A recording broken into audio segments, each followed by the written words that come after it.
A day in my life as a freelance web developer. So ngayon gumagawa ako ng contract. Tapos wala na akong time maglaro. Wala namang masama kung itatry natin, no?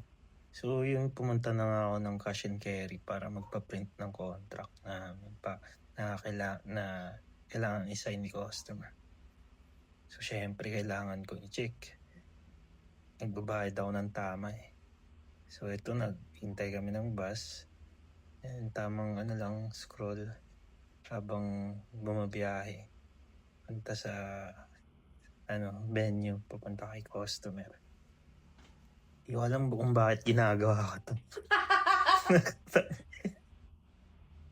Yan.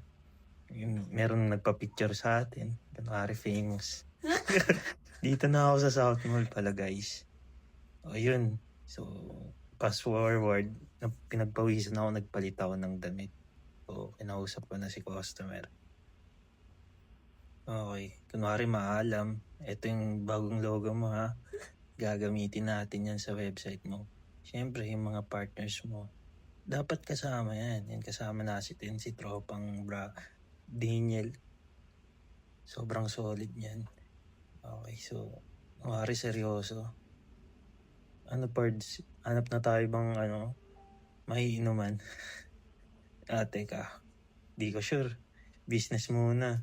Oo nga si G. Okay. So, yan. Nag-check tayo ng contract. Konting usap lang. Kunwari seryoso. Yan, ito. Yan mga kailangan mong gawin. Okay, so, nag-sign na ako. Siyempre, nag-sign na din si brother natin. Na nag-sign na si customer. Kaya bilang tayo ng pera. 1, 2, 1, 2, 3. Cha! So, yan. Naisabing business with you, bro. So, yung business pala ni Sir Prolich, no? Construction services. Okay, so tapos na pala yung contract signing.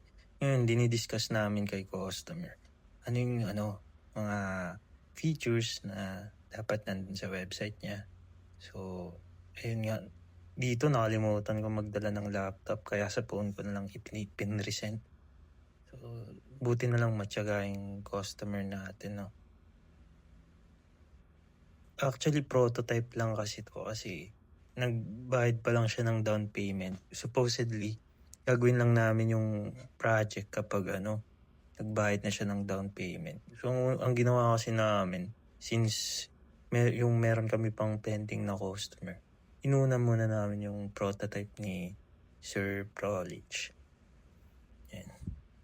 So, syempre, nag-ask din kami kung pwede namin i-feature siya sa namin, website, sa personal site. So, pumayag naman si Sir.